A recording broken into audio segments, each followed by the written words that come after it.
다 찾으셨으면 함께 교독하시겠습니다. 제가 먼저 14절의 말씀을 읽겠습니다. 그리스도의 사랑이 우리를 강권하시는도다. 우리가 생각하건대 한 사람이 모든 사람을 대신하여 죽었은즉 모든 사람이 죽은 것이라.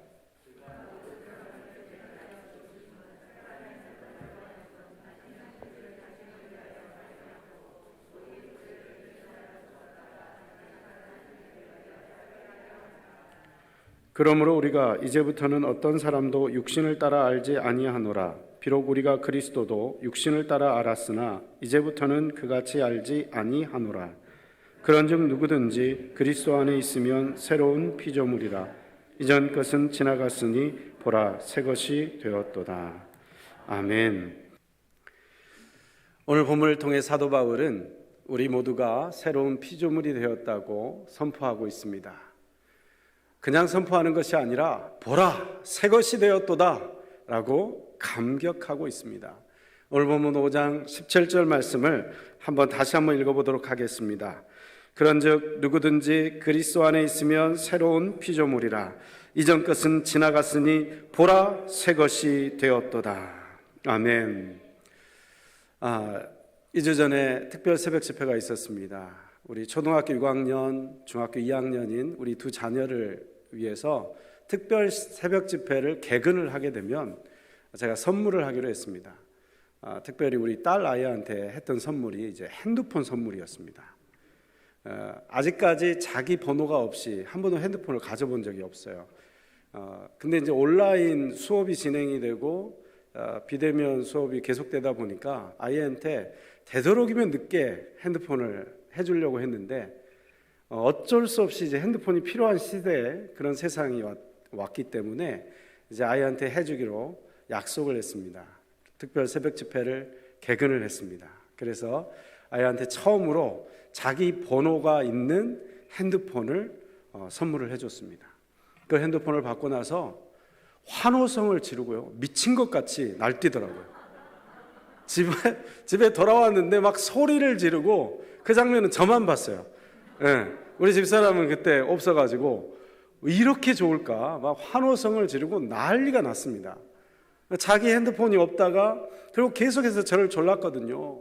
친구들 가운데, 초등학교 6학년인 친구들 가운데 핸드폰 없는 애는 자기밖에 없다. 친구들 중에 그 누구도 핸드폰 없는 애가 없는데 나는 도대체 언제 사줄 거냐. 너는 중학교 1학년 끝나면 사줄게. 아니야, 너 하는 짓 보니까 중학교 2학년은 돼야 되겠다. 아니야, 넌 중학교 3학년 때 졸업 선물로 사줄게. 이런 식으로 계속 협박을 하면서 안 사줬었거든요.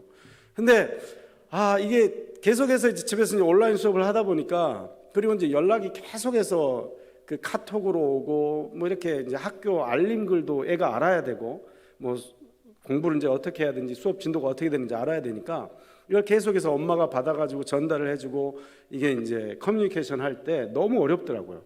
그래서 이제 결국은 이제 사주게 됐는데 너무나 기뻐하는 거예요. 처음 자기 걸 가졌다는 그 기쁨, 그 충만한 그 기쁨이 있더라고요. 근데 여러분, 사도 바울은 우리가 새로운 피조물이 되었다. 이전에 육신으로 살았던 그 옛사람은 죽고 이제 예수 그리스도와 함께 새로운 피조물로 재창조가 일어났다. 나는 새로운 하나님의 작품이 되었다 라고 지금 환호성을 지르고 감격하고 있다는 것입니다. 바로 이 감격과 기쁨이 우리 안에 있어야 되는데, 많은 사람들이 내가 구원받았다는 것은 알고 있지만 내가 새로운 피조물로 변화되었다는 것은 잘 모르고 있는 것 같습니다.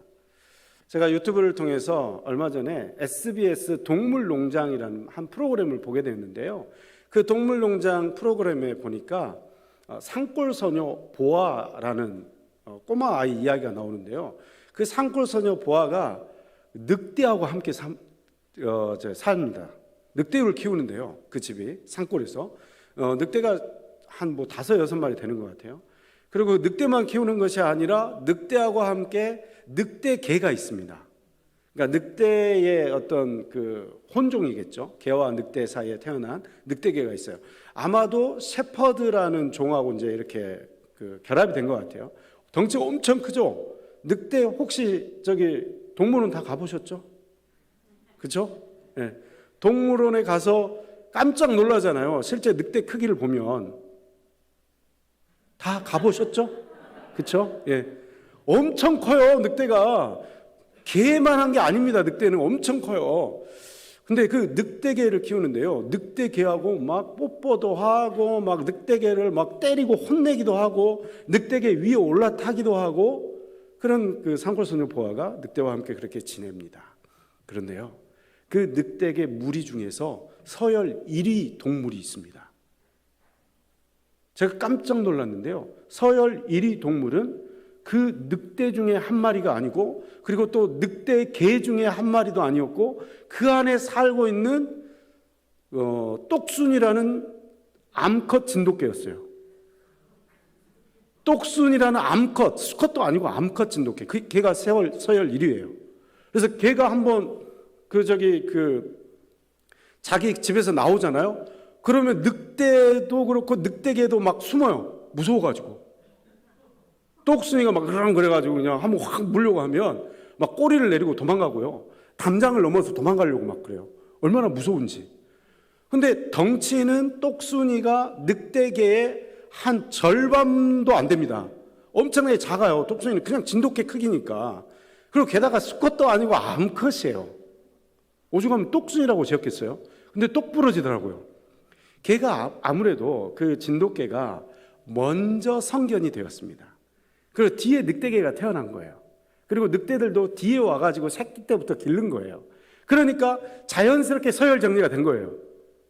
덩치는 제일 작고 힘도 제일 작고 이빨도 제일 작지만 진돗개가 서열 1등.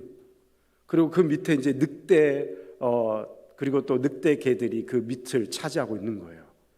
제가요, 그 영상을 보면서 한 가지 느꼈어요. 그게 뭐냐면, 저 늑대들이 정말 불쌍하다. 덩치는 산만해가지고요, 막 어마무시한 이빨을 가지고 있는데도요, 그 똑순이 앞에서 깨갱깨갱 하는 거예요. 막 무서워하는 거예요, 그 똑순이를. 근데 사실 힘은 누가 더 세겠습니까? 말하지 않아도 동물원 다 가보셨죠? 예. 말하지 않아도 누가 더 세요? 예, 늑대가 세죠. 와, 이 우람한 다리와 그 이빨의 크기가 무시무시해요. 근데 그 늑대를 압도를 하는 거예요, 똑순이가. 늑대개는 왜 그렇게 되었을까요? 어릴 때부터 자기가 진돗개보다 못하다는 것이 학습이 되었기 때문에 그렇습니다. 자기가 이 어릴 때, 새끼 때부터 진돗개 밑에 있었기 때문에 그래요. 야생에서 키워지지 않고 이 가정에서 가축으로서 함께 키워졌기 때문에 그렇다는 것입니다. 여러분, 많은 크리스천들이 바로 이 늑대들처럼 불쌍한 모습으로 살아갑니다. 우리들이 거듭난 그리고 새로운 피조물이 되었다라는 이 사실을 믿고 당당하게 살아가야 되는데, 그리고 이 기쁨 속에서 살아가야 되는데, 자기가 구원받았다는 건 아는데 새로운 피조물이 되었다는 사실은 모른 채로 살아간다는 거예요. 새로운 존재로 탈바꿈되었다는 것은 모른 채로 살아간다는 거예요. 여러분, 우리가 구원은 무엇으로 받습니까? 믿음으로 받습니다. 그러면 내가 새로운 피조물이 되었다는 사실은 무엇으로 받을까요? 어떻게 알게 됩니까? 그것도 믿음으로 알게 되는 거예요. 여러분, 구원은 눈에 안 보이죠? 그러나 우리가 성경 말씀에 기록되어 있는 것이 진실이라고 믿지 않습니까? 그렇죠? 그걸 믿기 때문에 구원이 나의 것이 되는 거예요. 믿음으로 구원을 얻는 것입니다. 자, 성경 안에 우리가 새로운 피조물이 되었다. 비록 내 모습은 그렇지 않다 할지라도, 그렇지 않다 할지라도 성경 안에 기록이 되어 있지 않습니까? 새로운 피조물이 되었다고 기록이 되어 있어요. 그 말씀을 믿으면 내가 새로운 피조물이 되는 것입니다. 이전과 다른 육신을 따라 살던 옛사람은 죽고 이제 그리스도를 따라 영으로 살아가는 새로운 피조물로서의 삶을 살아간다는 것입니다. 이것을 믿어야 해요. 이걸 믿고 살아가야 되는 것입니다. 그럴 때 덩치에 걸맞는, 능력에 걸맞는 삶이 나오는 거예요. 진돗개 따위에게 깨갱거리는 늑대가 아니라 진짜 자기 덩치에 걸맞는 진짜 크리스천다운 삶, 그 능력 있는 삶을 살 수 있게 된다는 것입니다. 그래서 우리는 이 놀라운 사실을 믿음으로 받아들여야만 한다는 것입니다.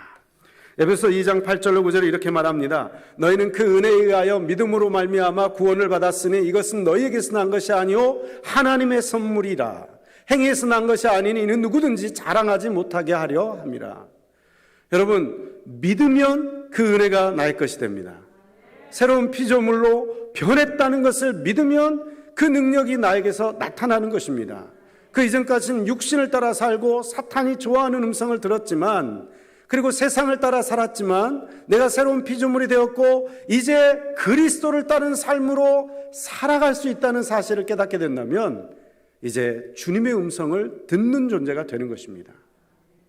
그것은 은혜로 가능하다는 것입니다. 이 놀라운 일 앞에 사도 바울은 환호성을 지르고 기쁨의 탄성을 소리를 냈다는 것입니다. 보라, 새 것이 되었도다. 보라, 새로운 피조물이 되었도다 라고 말씀하고 있는 것입니다. 로마서 8장 38절 39절에는 이렇게 말합니다. 사망이나 생명이나 천사들이나 권세자들이나 현재일이나 장래일이나 능력이나 높음이나 깊음이나 다른 어떤 피조물이라도 우리를 우리 주 그리스도 예수 안에 있는 하나님의 사랑에서 끊을 수 없노라. 아멘. 새로운 피조물에게 주어지는 놀라운 능력, 놀라운 권세가 이와 같다는 것입니다. 이제 그래서 오늘 본문 16절은 우리가 육신이 아닌 영을 따라서 살아가야 된다고 이야기를 하고 있습니다. 오늘 본문 16절 말씀 우리 함께 읽겠습니다. 그러므로 우리가 이제부터는 어떤 사람도 육신을 따라 알지 아니하노라. 비록 우리가 그리스도도 육신을 따라 알았으나 이제부터는 그같이 알지 아니하노라. 아멘. 자, 육신으로 산다는 것은 우리가 거듭나기 이전, 새로운 피조물이 되기 이전, 새 창조가 일어나기 전 옛사람의 모습으로 산다는 것입니다.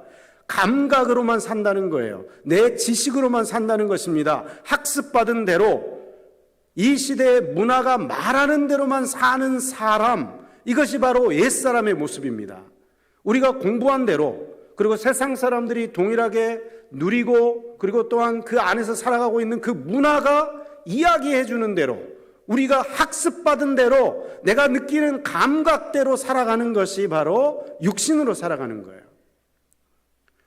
영으로 따라 살아가야 되는데 육신을 따라 살게 된다는 것입니다. 언제요? 내가 새로운 피조물이 되었다는 사실을 아직 믿지 못할 때, 내가 새로운 피조물이 되었다는 사실을 모른 채로 살아갈 때 여전히 우리는 옛사람의 모습대로 살아갑니다. 옛사람이 꿈꾸던 소원을 가지고, 옛사람이 하던 습관대로 우리의 외모와 그리고 또한 학력과 그리고 돈과 이런 걸 그냥 쫓는 모습이 우리 옛사람의 모습이잖아요. 이 세상 사람들이 쫓는 모습이잖아요. 근데 우리가 구원받아 크리스천이 되었는데 왜 능력이 나타나지 않습니까? 왜 세상 사람들에게 어떤 선한 영향력을 끼쳐야 되는데 왜 우리가 선한 영향력을 끼치지 못합니까? 내가 새로운 피조물이 되었고 이제 육신을 따라 사는 삶에서 영을 따라 사는 삶으로 바뀌어졌다는 사실을 아직 모르기 때문에 그래요. 그러니까 여전히 육신대로 생각하고 육신대로 소원을 가지고 기도하고, 그러니까 우리가 열심히 신앙생활을 하기는 하는데 여전히 우리가 어떤 욕망으로 살아갑니까? 영이 우리를 이끄시는 욕망대로 살아가는 것이 아니라 우리 육신이 소원하는 대로, 내 소원, 내 건강, 내 가족, 내 성공, 그러니까 나라는 이 육신의 틀 안에 갇혀가지고 영이 나를 이끌어 가시는 새로운 피조물로서의 삶을 살아가지 못한다는 것입니다. 사도 바울은 우리가 더 이상 육신으로 살면 안 된다고 분명하게 이야기하고 있습니다. 이제 영을 따라서 그리스도의 말씀을 따라서 살아가야 되는 것입니다. 그것이 바로 우리 새로운 피조물 된 우리가 해야 되는 일이라는 것입니다. 예수님 당시에 많은 사람들도 예수님을 육신으로만 알았습니다. 예수님을 육신으로만 알았어요. 물론 예수님께서 육신으로 오셨죠. 예, 말구 위에서 태어나시고 갈릴리 나사렛이란 동네에서 자라셨습니다. 목수의 아들로서, 그래서 목수의 모든 직업을 다 배우셨을 것 같아요. 그 일을, 그 노동을 하셨을 것 같아요. 장성할 때까지. 예. 그 육신으로 알던 사람들, 그리고 또 예수 그리스도를 통해서 자기 육신적 필요, 예, 빵, 오늘 먹을 빵, 내일 먹을 빵, 그 빵만을 구했던 사람들, 그래서 예수 그리스도를 왕 삼으려고 했던 사람들, 그 모든 사람들은 예수를 누구로만 알았습니까? 육신으로만 알았어요. 예수를. 그래서 오늘 본문에 보면, 그러므로 우리가 이제부터는 어떤 사람도 육신을 따라 알지 아니하노라. 비록 우리가 그리스도도 육신을 따라 알았으나, 예전에 우리가 처음 믿을 때, 그리고 그 예수님 당시의 사람들은 그리스도를 육신으로 알았다는 거예요. 육신을 따라 알았어요. 그런데 이제부터는 어떻게 돼요? 우리는 새로운 피조물이니까 이제부터는 그같이 알지 아니하노라. 육신이 아니라 영으로 알아야 된다는 거예요. 내 육신의 필요가 아니라 하나님의 필요, 성령 하나님의 필요, 예, 그걸 따라 사는 삶이 되어야 된다는 것입니다. 자, 이렇게 우리가 새로운 피조물이 되어서 그리스도를 따르는 삶을 살아야 하는데 이게 참 쉽지가 않습니다. 쉽지가 않아요. 어떻게 하면 이런 삶을 살 수 있겠습니까? 오늘 본문 14절 말씀을 우리 함께 읽겠습니다. 그리스도의 사랑이 우리를 강권하시는도다. 우리가 생각하건대 한 사람이 모든 사람을 대신하여 죽었은즉 모든 사람이 죽은 것이라. 아멘. 오늘 본문 14절에는 그리스도의 사랑에 대해서 이야기하고 있습니다. 예수 그리스도의 사랑이 강권하시고 있다. 손을 붙잡아서 강하게 이끈다는 뜻입니다. 우리의 손을 강하게 붙잡아가지고 이끌어가고 계신다. 누가요? 예수 그리스도께서. 뭘로요? 예수 그리스도께서 보여주시는 십자가의 사랑으로, 십자가에서 죽으시고 우리를 살리신 그 뜨거운 사랑으로 우리의 손을 꼭 붙잡고 이끌어가고 계시다는 것입니다. 네가 걸어가는 그 길은 멸망의 길이다. 육신의 길이다. 육신의 길은 필경 사망의 길입니다. 그래서 그 사망의 길에서 벗어나서 생명의 길로 인도하시기 위해서 예수 그리스도의 사랑으로 그 손으로 우리를 붙잡아서 이끌고 계시다는 것입니다. 그것이 바로 오늘 예수님께서 우리를 향해서 보여주시는 사랑입니다. 여러분, 그래서 우리는 우리가 죽었다는 사실을 알아야 됩니다. 우리는 예수 그리스도와 함께 십자가에 못 박혀 죽었다는 사실을 알아야 됩니다. 우리의 옛사람은 더 이상 존재하지 않습니다. 왜요? 우리는 새 사람이 되었기 때문에. 이 사실을 망각하면 안 됩니다. 이 사실을 기억할 때 사탄은 자꾸만 그 사실을 기억하지 못하게 만듭니다. 망각하게 합니다.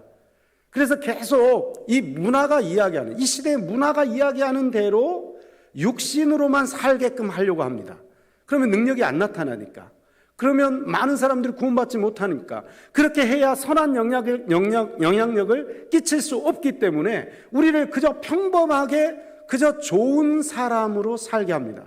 근데 많은 사람들이 그냥 신앙이 되는 것을 이렇게 그저 좋은 사람, 좀 더 나은 사람, 도덕적으로 선한 사람, 그런 삶을 사는 것이라고 오해합니다.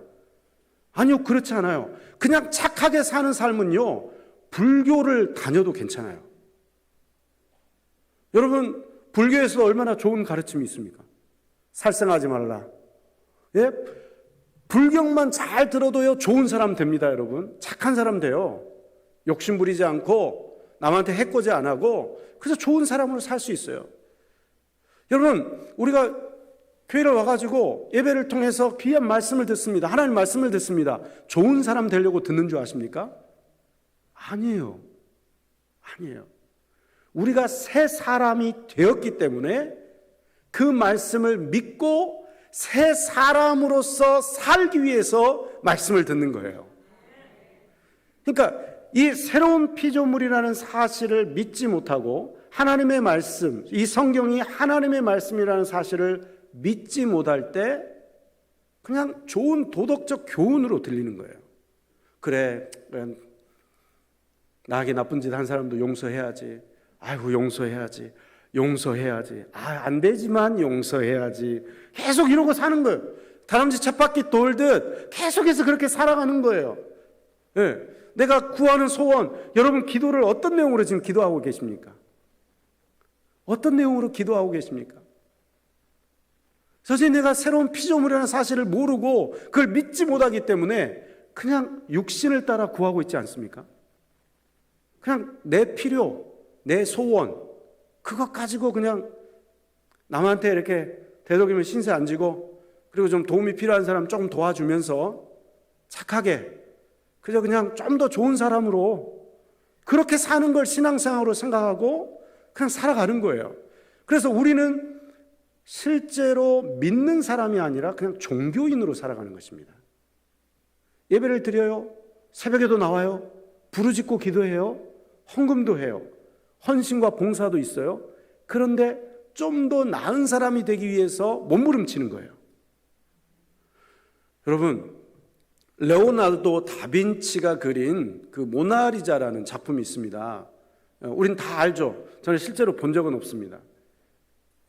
가서 봐야 되는데, 루브르 박물관에 있다고 그러던데, 돈도 얼마 안 할 것 같은데 못 가봤어요. 근데 그 작품을 딱 보면서 아이고, 이 미소가 좀 형편없다 하면서 자기가 물감을 탁 묻혀가지고 그냥 하나씩 고친다고 생각을 해보세요. 그러면 그 작품은 어떻게 되겠습니까? 그 작품은 망가지는 거예요. 그렇죠? 그렇죠. 내가 천재 화가가 그린 작품을 부족하다고 느끼면서 이것저것 덧칠을 하게 되면 그 작품은 망가지는 것입니다. 마찬가지로요, 구원은 예수 그리스도께서 완성하신 거예요. 믿음으로 구원을 받습니다. 새로운 피조물이 되었다, 새 사람이 되었다, 이것 또한 믿음으로 취하는 것입니다. 완성되었습니다. 비록 내 모습은 그렇지 않다 할지라도 그것을 믿음으로 고백하고 이제 새로운 피조물로서 살아가는 거예요. 이전과 나는 완전히 다른 사람이에요. 완전히 다른 사람이에요. 그저 내가 이 옛사람의 모습에서 조금 나은 사람으로 살아가는 게 아니에요. 신앙생활은. 이 옛사람은 완전히 죽어버리고 이제 예수 그리스도의 영으로 이끌리는 새 사람으로 살아가는 거예요. 그래서 이 영의 말씀, 그러니까 이 영이 생명력을 얻고 힘을 얻기 위해서 하나님 말씀이 들어오는 거예요. 이 하나님의 말씀을 따라서 새 피조물로서 살아가는 것입니다. 그저 단지 좀 더 좋은 사람이 되는 게 아니에요. 완전히 다시 태어난 사람이 된 거예요. 네. 그래서 내 육신의 소원을 가지고 살아가는 것이 아니라 하나님의 소원을 가지고 하나님의 뜻대로 나아가는 삶을 살아가야 된다는 것입니다. 그래서 갈라디아서 2장 20절은 이렇게 말씀합니다. 내가 그리스도와 함께 십자가에 못 박혔나니 그런즉 이제는 내가 사는 것이 아니요 오직 내 안에 그리스도께서 사시는 것이라. 이제 내가 다시 사는 것은, 내가 육체 가운데 다시 사는 것은 나를 위하여 나를 사랑하사 자기 자신을 버리신 예수 그리스도를 위해서 사는 것인 줄 믿습니다. 이것이 새로운 피조물이 된 우리의 모습이 되어야 된다는 것입니다. 새 피조물. 그래서 이제 나의 욕망은 죽고 주님의 뜻대로 순종하는 삶이 되어야만 한다는 것입니다. 그래서 이 갈라디아서 2장 20절을 가지고 찬양을 누가 만드셨더라고요. 내가 그리스도와 함께 십자가에 못 박혔나니 그런즉 이제 내가 산 것 아니요 오직 내 안에 예수께서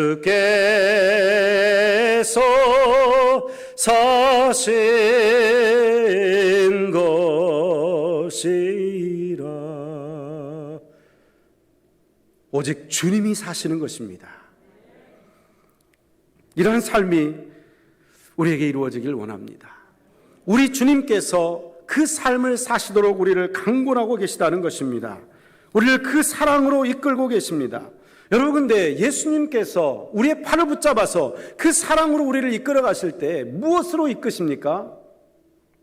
말씀으로 이끌어 가세요.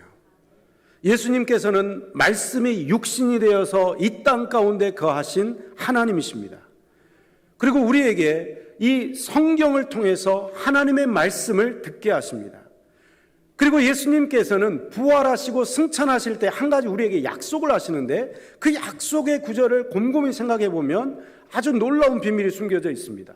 요한복음 14장 26절에 이렇게 말씀합니다. 보혜사 곧 아버지께서 내 이름으로 보내실 성령, 그가 너희에게 모든 것을 가르치시고 내가 너희에게 말한 모든 것을 생각나게 하시리라.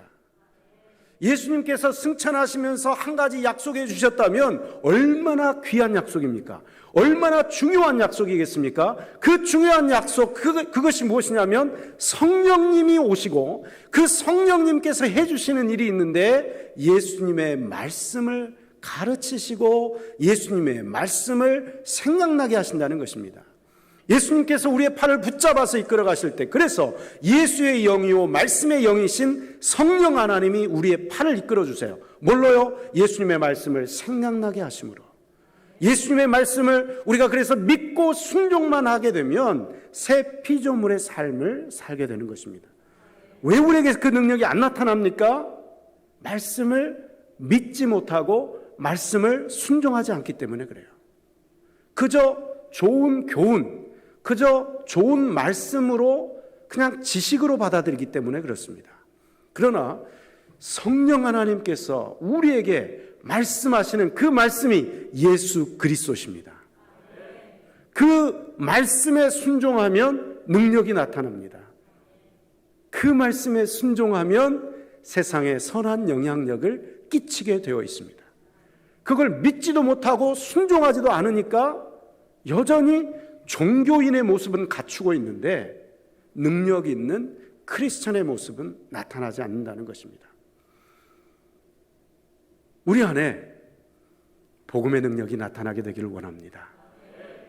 우리가 말씀을 순종하고 성령의 음성에 순종할 때 그 일이 일어납니다. 여러분, 그래서 예수님께서는 좋은 땅의 비유를 말씀하셨잖아요.